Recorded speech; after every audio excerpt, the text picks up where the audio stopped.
Kain tayo guys. Sinigang na baboy ang ulam. Ayan. Nag-rice ako today. Ayan. After workout, mag-rice. O diba?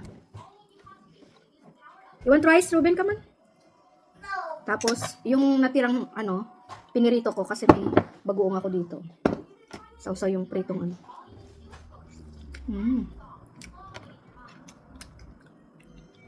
Kain tayo, samahan niyo kumain. Ba't ba nandito?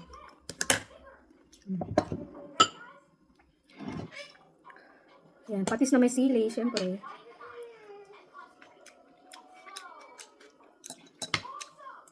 At half rice na kanin.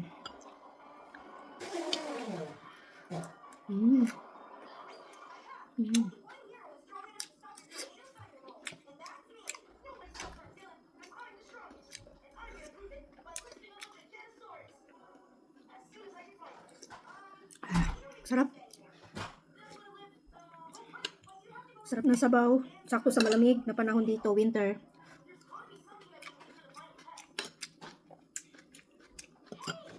Bagoong. Talong.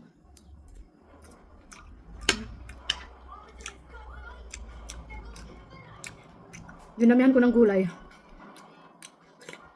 Para puro gulay makakain ko. Ayan, may sitaw pa ako. Galing sa garden. Ayan. Patis na may sili. Ayan, sili.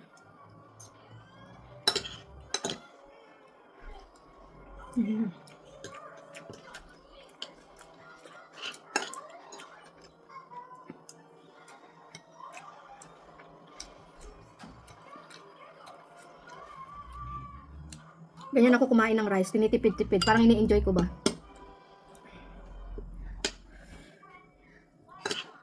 Para masatisfied.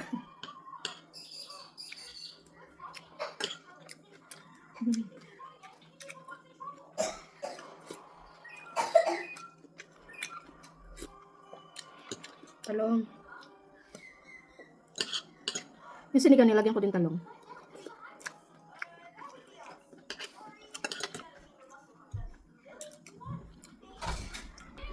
Sili. Lagay natin dyan. Ruben.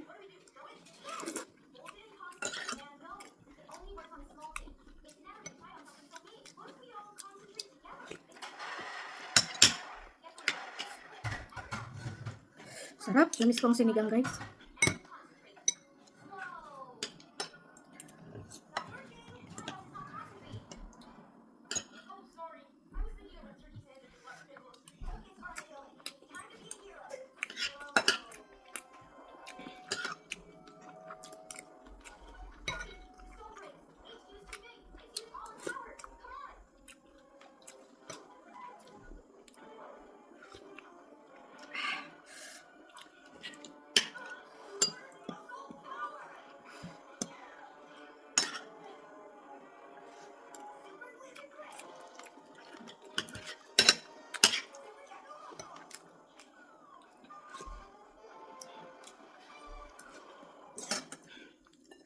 Pritong talong, bagoong.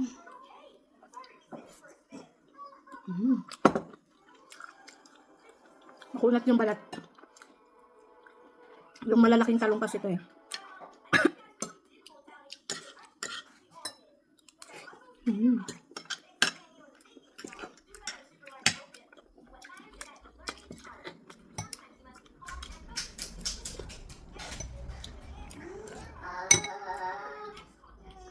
More gulay dahil konti na lang ating rice kasi next week na ulit ako magwa-rice.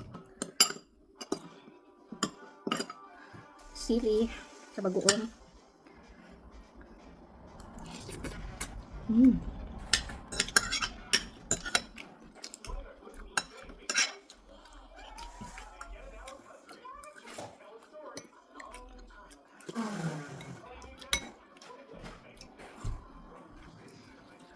Sarap, asim.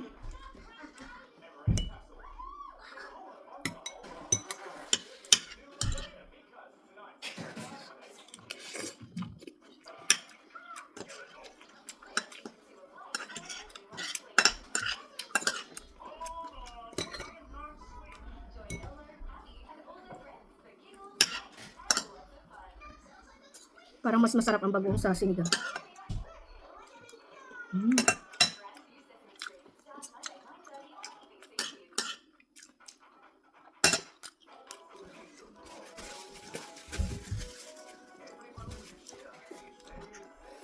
Konti na lang kanin ko. Kasi bawal na mag-extra rice. Yun na yung kanin ko. Parang gusto ko pa ng gulay. Muna akong gulay. Ayan. Busog na ako.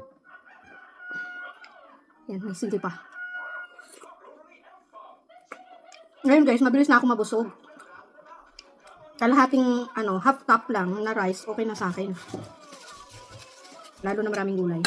Sarap ng talong.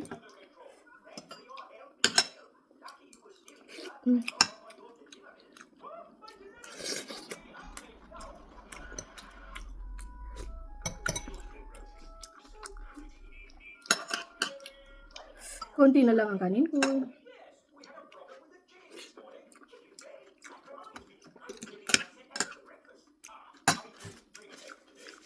Kapag matagal ka hindi nagkakanin, namimiss mo yung kanin, para kang nasa heaven. Heaven ang feeling.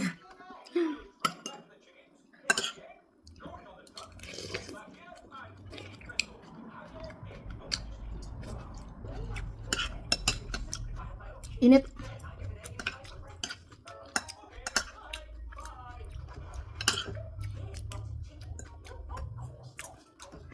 Gabi, busog na ako. Mabigas na yung tiyan ko. Kasi nasanay na yung tiyan ko na na half cup lang lagi ang kinakain ko na kanin.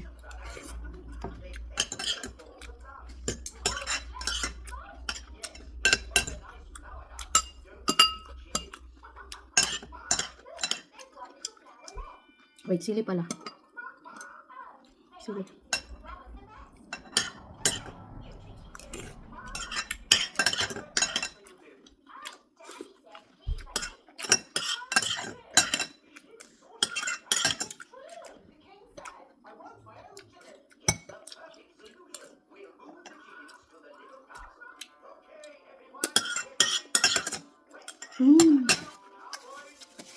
Bye-bye guys.